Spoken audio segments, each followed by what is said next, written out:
Welcome. In this lecture, we are going to be figuring out how to get our AI to shoot at us in these rapid bursts with pauses that allow us to have a little bit of thinking time and just to seem a little bit more natural. They're not firing with a static interval between their shots. They're actually doing kind of randomized firing. And I'm going to show you how to achieve this using a handful of tools. One of them is going to be gameplay tags. We're going to learn about those and how you can add them. We're also going to be learning about cooldown nodes and how to add them into your AI for great effect. We'll also be learning about a few other types of AI behavior tree nodes as well. So let's dive right in without further ado.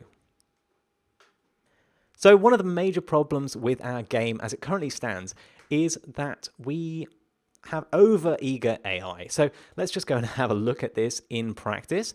I go ahead and hit play, then walk myself up to some AI. And apart from hurting my ears by being incredibly loud, I might try and drop the volume down on that a little bit so that you guys are not having your eardrums bleed. Apart from that, the major problem is that they are just shooting continuously because that's what we've told them to do. Let's have a look at our guard behavior. Here it says, can I see the enemy? Yes, I can see the enemy. Is it within range? Yes, it is within range. Then shoot. And it will continue shooting every frame that it possibly can until we're dead, or in fact, it doesn't even stop then. It just carries on shooting and shooting and shooting because we're not letting it cool off. And to let it cool off, we're going to use a node called the cooldown node. Now, what is that? It's not actually a node, it's a decorator for a start. Now, sadly, as of 4.19, the cooldown decorator no longer will work as I describe here in the lecture. You can go ahead and look at the description, try it out for yourself just to double check. But this solution now showing on the screen will work using the wait nodes. Thanks to Peter in the Q&A for sharing this with us and for highlighting this bug. So if you're using 4.19, have a go with this approach instead. You may still want to watch the video for information on how it was working previously, or you might want to skip along to the end. So we can add a cooldown decorator right here by right-clicking on our shoot node at the top. We go to add decorator, and it's just this one, cooldown. There's a few other cooldown ones like set, tag, cooldown, and a few other things, but we'll get into those in just a second. First off, let's go for the default cooldown node. You'll notice that if you click on it, select it, and look in the details pane, the cooldown time here is 5 seconds. I'm going to go ahead, hit save, hit play, and walk up to the AI again, being a bit brave, or maybe a bit stupid. Okay, so now it's walked up to me, and now every 5 seconds, it should shoot. There you go. That was 5 seconds, and it shot. And let's wait another 5 seconds, and it shoots again. So what's happening now is once you go down this branch in which the cooldown node is active, it's going to go through it once, and then it will return fail, as the node indicates and says. Let's zoom in a little bit so that you can see that for sure.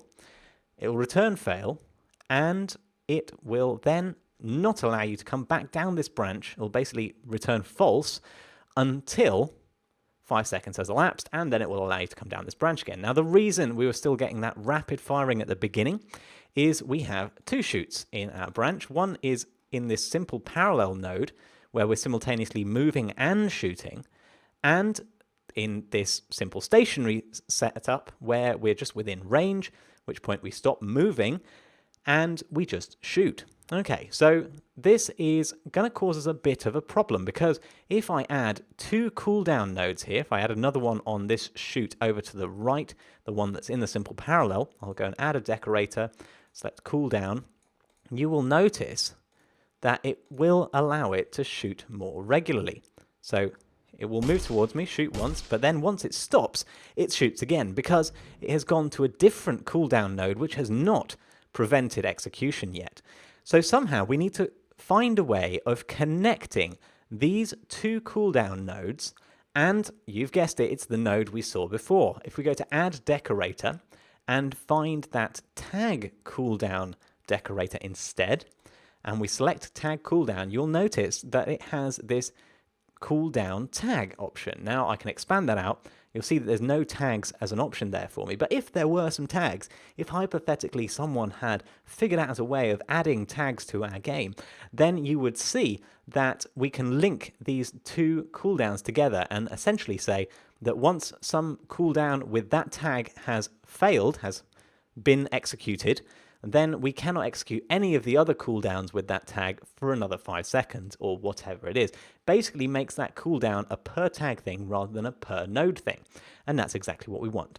So in order to go and add in these crucial elements, the tags, we have to go to our project settings. So I'm going to go over to my first person example map tab, go into settings and select project settings. Also, you can go to edit and settings, and here come the project settings. And it should be fairly obvious. You've got gameplay tags under the project heading, and that's where we want to go.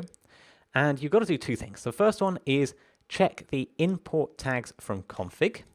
That will ensure that any tags we add in here will get imported into our game. That's the first thing. And then we need to expand this add new gameplay tag section. And gameplay tags are written hierarchically with dots between them. So I'm going to go for something like, let's see, character.ai.shooting. There we go.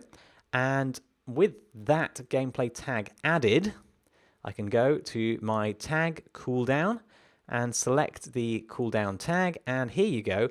We now have this expandable hierarchical selection of tags. If I select shooting, then you'll see it selects everything above it. That's just how the gameplay tags work. And in fact, you can now add a new gameplay tag, which you couldn't do before, but because we hit that import setting over in the project settings, we could now add them even from here directly. Fair enough. So let's remove those deprecated cooldown nodes that we no longer want. I'm going to delete both of them, and we can try and add in this other tag cooldown. Okay, I'm going to add the decorator again, tag cooldown, got 5 seconds, and I'm going to add in this shooting tag, so they're linked by that. I'm going to go ahead and stupidly go up to the AI, ready for it to shoot me.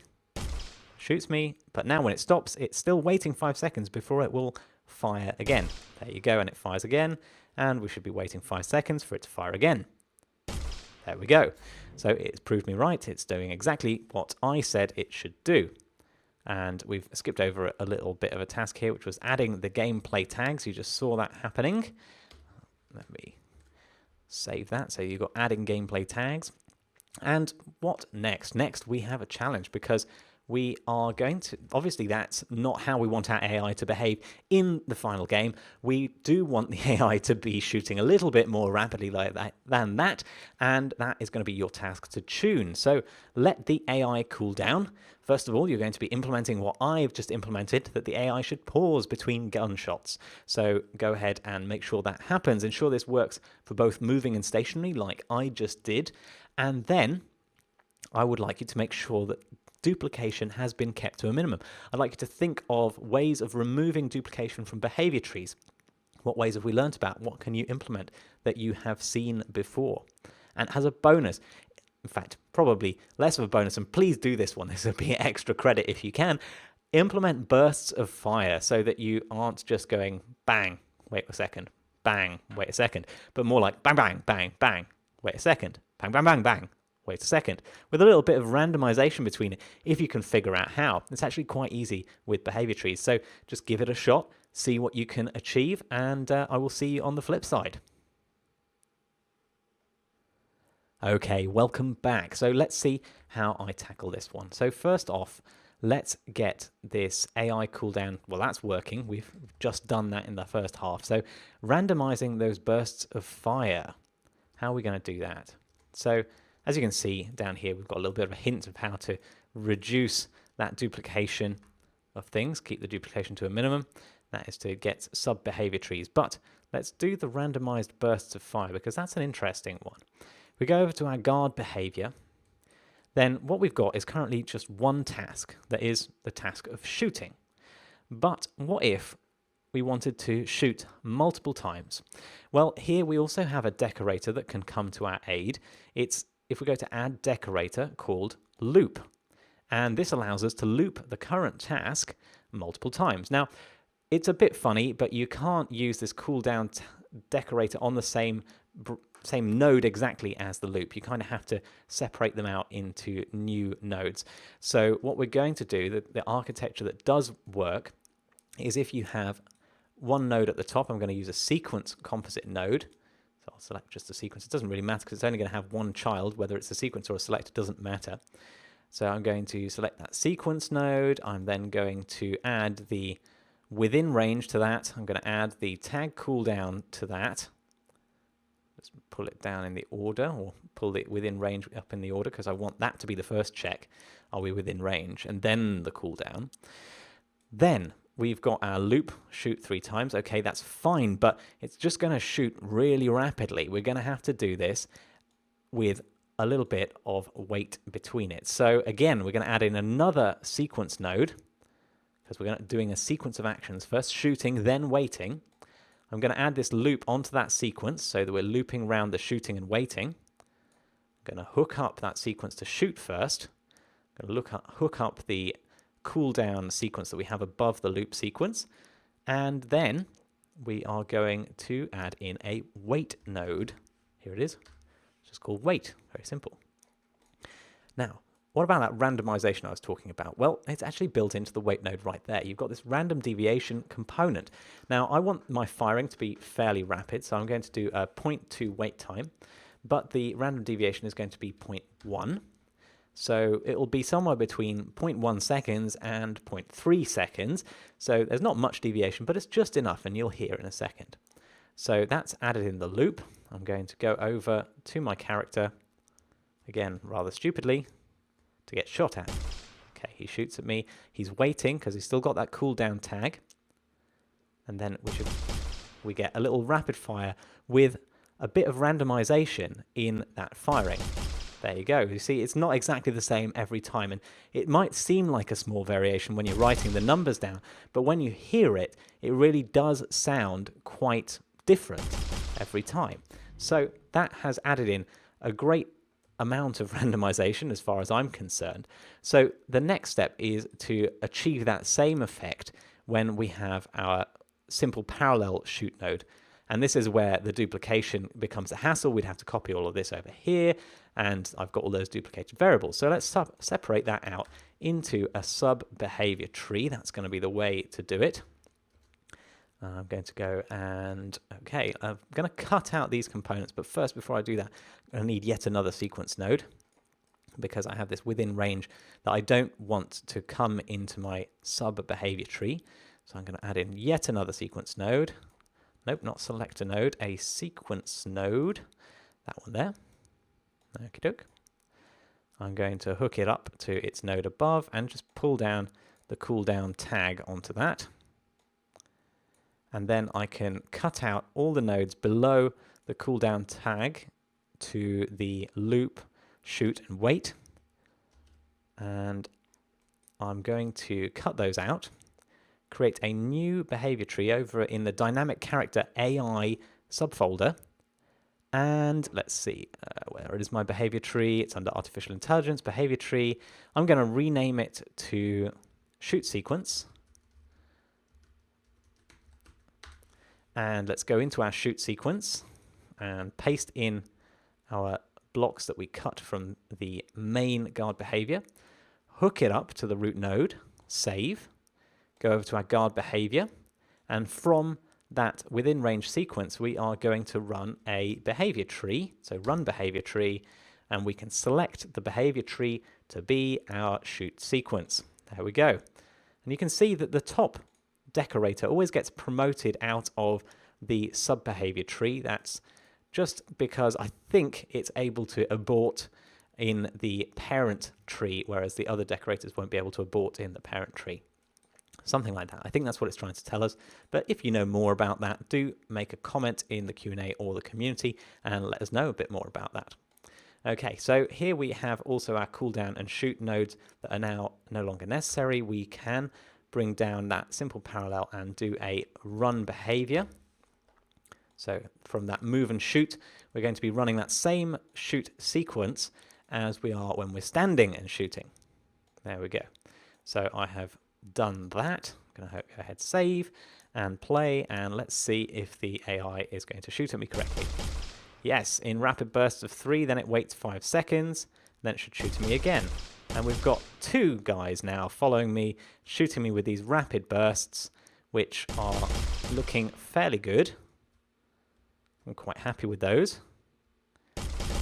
One exception, I think it's taking a little bit too long for that execution, so I'm going to go into my shoot sequence, and that's the benefit of not having any duplication. I can edit it in just one place. So my cooldown duration I'm going to take down to just 2 seconds here. Now let's go ahead and hit save and go back into my map and go and get shot at.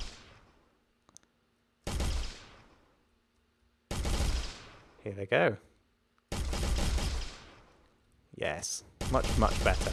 Getting a nice variation on the shooting, a fairly good shooting rate, which I'm fairly happy with, and I can quite easily kill them off, no problems there.